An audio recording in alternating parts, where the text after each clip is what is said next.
Ya pemirsa, Badan Kepegawaian Negara atau BKN memperbolehkan pegawai negeri sipil PNS pria melakukan poligami. Namun bagi PNS wanita dilarang menjadi istri kedua, ketiga, apalagi keempat. BKN mengeluarkan aturan baru yang melarang PNS wanita dipoligami. Padahal pada peraturan tentang izin perkawinan dan perceraian bagi pegawai negeri sipil sebelumnya membolehkan PNS wanita untuk menjadi istri kedua. Sementara untuk PNS pria masih diperbolehkan untuk berpoligami. Hal tersebut sesuai dengan aturan sebelumnya yang tertuang dalam pasal 2 ayat 1 Peraturan Pemerintah nomor 10 tahun 1983 tentang izin perkawinan dan perceraian bagi pegawai negeri sipil. Meski begitu, bagi PNS pria yang akan atau beristri lebih dari satu dan di dalam agamanya memperbolehkan, tetap wajib memperoleh izin dari pejabat serta memenuhi sejumlah persyaratan.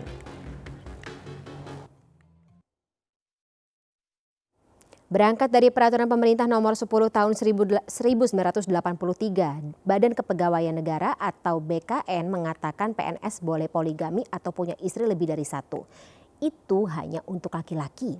Sementara untuk perempuan dilarang menjadi istri kedua, ketiga, atau seterusnya. Syarat alternatifnya juga menimbulkan pertanyaan pemirsa, tidak dapat menjalankan kewajiban, mendapat cacat atau penyakit yang tidak dapat disembuhkan, serta tidak dapat melahirkan keturunan setelah menikah sekurang-kurangnya 10 tahun. Sementara kalau perempuan, jika pasangannya memiliki kondisi yang sama, tetap harus jadi istri pertama dan satu-satunya.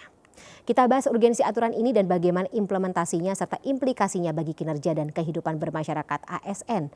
Bersama dengan para narasumber kita malam hari ini lewat sambungan Zoom kami sudah tersambung dengan pengamat kebijakan publik Trubus Rahadiansyah dan asisten komisioner Komisi ASN atau Aparatur Sipil Negara IIP Ilham Firman. Dan di studio sudah bersama kami Ketua Bidang Keagamaan DPP Partai Perindo Abdul Kholik Ahmad. Saya sapa terlebih dahulu Bapak-Bapak yang ada via sambungan Zoom dan juga Pak Kholik di studio. Selamat malam, Assalamualaikum semuanya. Waalaikumsalam. Waalaikumsalam warahmatullahi wabarakatuh. Baik, saya ke Pak II pertama dari komisioner atau dari komisi ketika kita membahas begitu terkait dengan aturan dari BKN ini, dari institusi Anda begitu melihat urgensi kenapa baru ada sekarang dan apa pertimbangan di belakangnya, tanggapannya seperti apa? Mbak Fani, ketentuan tentang peraturan ASN dalam pernikahan, kemudian menikah lebih dari sekali, itu sebenarnya sudah ada tadi sejak PP nomor 10 tahun 1983. Jadi tidak ada hal yang berbeda secara prinsip dengan apa yang ada saat ini. Jadi memang dalam PP nomor 10 tahun 1983 itu kita melihat bahwa PP tersebut memperhatikan norma-norma yang berkembang di dalam masyarakat kita, kemudian juga norma-norma agama, sehingga terkait dengan ASN perempuan bisa menjadi istri kedua itu memang kita menuntut itu tersebut. Namun di atas itu semua, kenapa Pak? Baik itu untuk istri kedua, untuk menikah lebih dari sekali, ya, atau menjadi istri kedua atau permintaan untuk menikah yang kedua kali atau istri kedua, itu semuanya mempunyai peran penting dari atasan langsung untuk memverifikasi semua persyaratan-persyaratan baik itu yang alternatif maupun kumulatif, sehingga baik itu ASN yang laki-laki maupun yang perempuan tidak akan mudah untuk mendapatkan izin untuk berpoligami. Demikian Mbak Fani.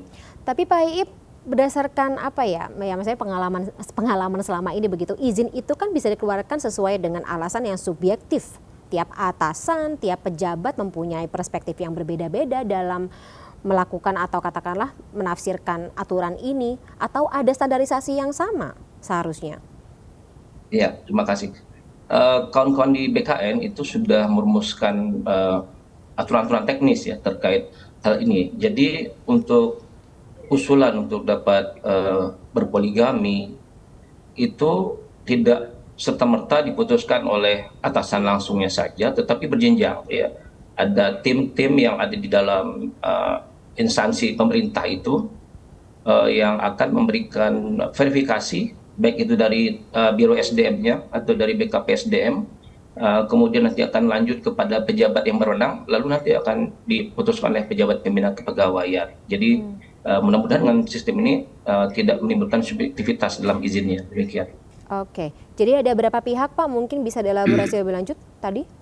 Kalau meminta Yang izin. pertama adalah Biro SDM di pusat atau di daerah itu adalah BKP SDM, kemudian juga ada tim di dalam ya di instansi pemerintah itu, apakah itu tim penilai disiplin, ya, kemudian tim penilai kinerja, kemudian nanti dari hasil penilaian di tim tersebut nanti akan disampaikan pada pejabat yang berwenang.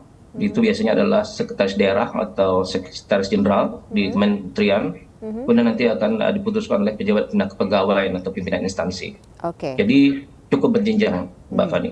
Ada 4 begitu ya. Sementara Ya. kalau untuk PNS perempuan, revisi aturannya ada di tadi klausul tadinya boleh tapi sekarang tidak boleh. Pokoknya harus jadi istri atau satu istri begitu ya. Tidak bisa jadi istri kedua, ketiga, keempat dan seterusnya begitu. Ini pertimbangannya apa, Pak Iip? Mungkin ada informasi?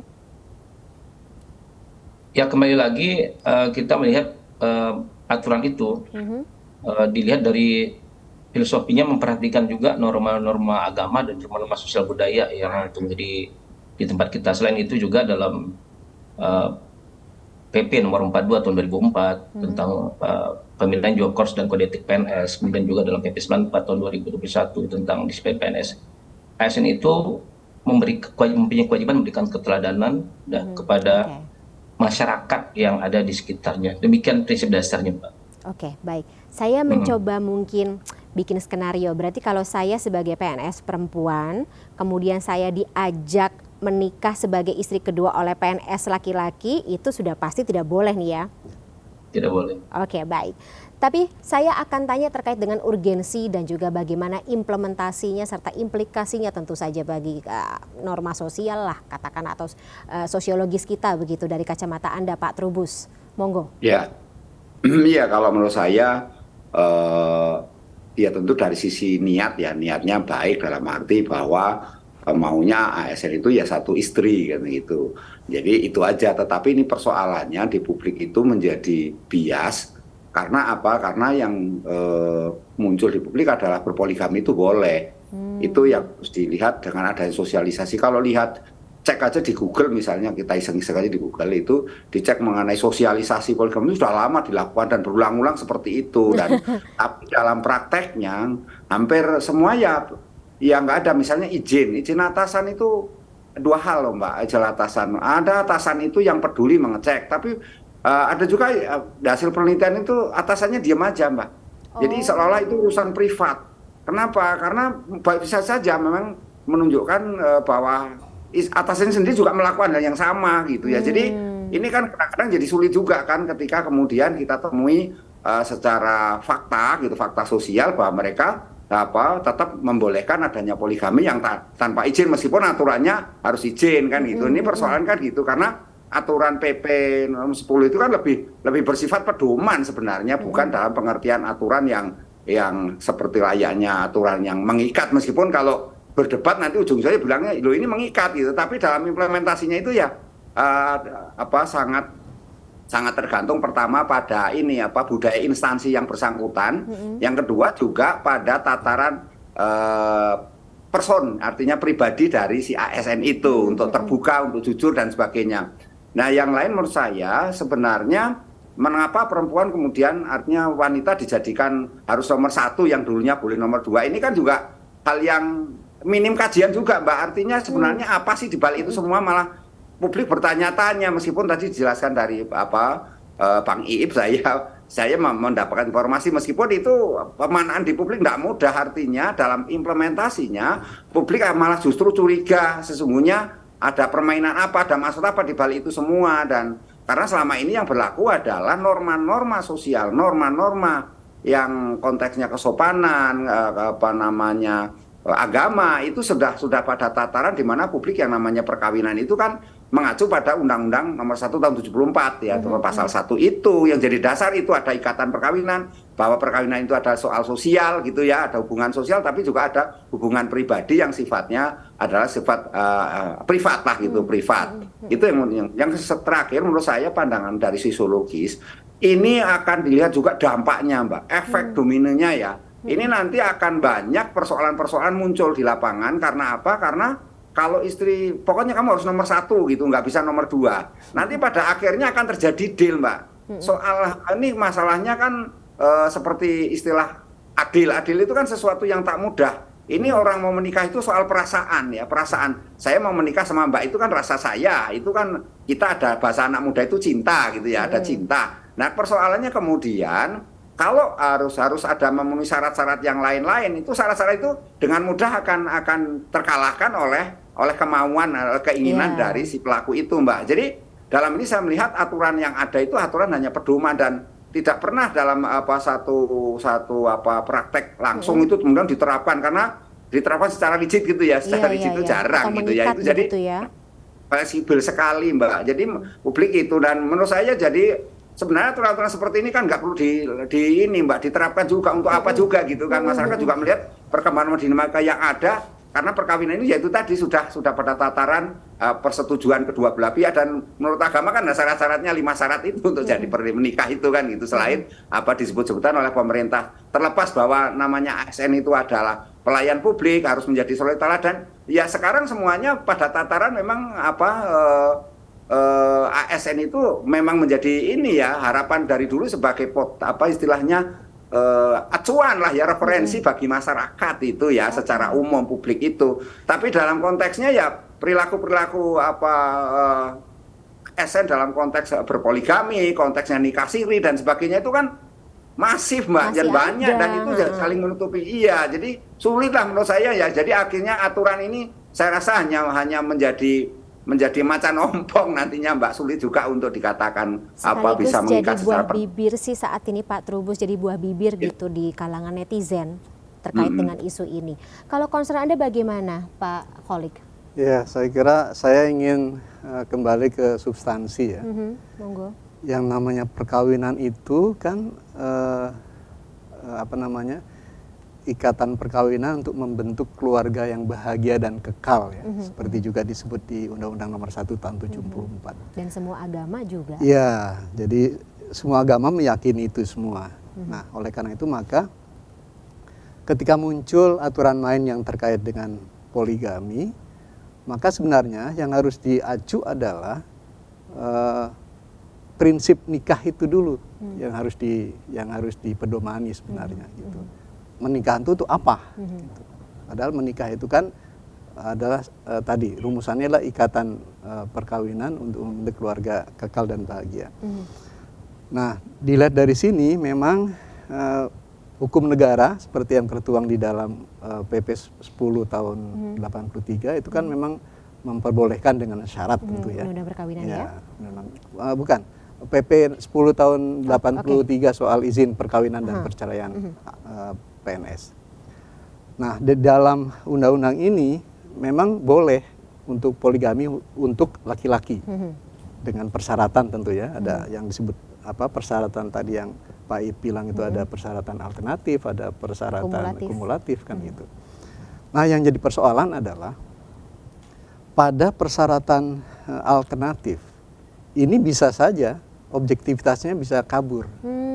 Misalnya ketika orang disebut boleh menikah lagi kalau istri atau pasangan sudah tidak lagi berfungsi sebagai istri.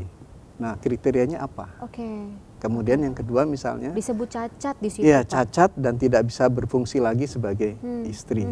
Itu juga perlu ada kriterianya. Dan kajian juga secara medis ya. Betul.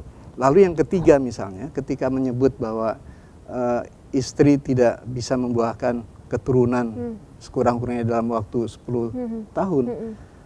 Nah, yang jadi persoalan adalah tidak hamil atau tidak membuahkan itu kan bukan kehendaknya salah satu atau kedua-duanya. Itu kehendak yang Maha Pencipta kan begitu ya. Jadi artinya ini juga perlu ada kriteria-kriteria yang jelas ya soal persyaratan dan diluruskan alternatif. Begitu ya. Betul. Tidak bias ke satu pihak saja, betul. Pak Kholik. Kemudian yang berikutnya yang persyaratan kumulatif ya. Salah satunya tadi boleh tapi harus dengan izin. Ya. Nah, saya ingin nanti Pak Trubus seperti apa ini? Pernah tidak melakukan penelitian tentang PNS-PNS yang sudah berpoligami itu memang betul-betul dapat izin atau memang izinnya belakangan setelah nikah dilangsungkan gitu. Jadi minta maaf Jadi dulu saya kira ini perlu ada penelitian untuk membuktikan bahwa aturan ini memang efektif gitu. Jadi kemudian misalnya kumulatif yang kedua, persyaratan kumulatif yang kedua itu kan harus berpenghasilan yang cukup. Ya. Nah, pengertian cukup ini kan sangat sangat luas ya, sangat luas dan sifatnya kualitatif. Gitu. Ini juga harus dirumuskan. Batasannya itu berapa? Gitu. Kemudian yang ketiga misalnya syarat kumulatif yang ketiga itu adalah berbuat adil pada istri dan anak-anaknya. Ukurannya apa? Kalau matematik gampang ukurannya. 2 dan 2 itu 4. Atau bobot 2 kilo dengan bobot 2 kilo tanah dengan bobot 2 kilo air itu sama. Meskipun bendanya beda. Gitu. Ini adil gitu. Bobotnya sama. Tapi begitu memperlakukan manusia tidak bisa matematis. Karena tadi Pak Trubus juga bilang cinta itu nggak bisa untuk berbagi kan gitu ya. Jadi saya kira memang perlu ada penjelasan lebih komprehensif ya terkait dengan izin poligami ini. Jadi perlu sama seperti Pak Trubus tadi ya, Pak Kholik, harus melalui sebuah kajian begitu dan banyak sebenarnya kajiannya. Jadi pertanyaannya untuk Pak Iip mungkin juga bisa mengambil atau referensi dari teman-teman BKN yang sebenarnya sudah kita undang untuk bergabung bersama kami di dalam dialog malam hari ini, tapi sampai dengan saat ini pihak dari BKN belum memberikan jawaban sebab belum ada pernyataan resmi terkait dengan aturan ini. Tapi terkait dengan kajian tersebut akan kita dalami di segmen berikut ya, Pak Trubus, Pak Iip dan juga Pak Kholik. Kita akan jeda sejenak. Pemirsa MNC News Prime masih akan kembali sesaat lagi.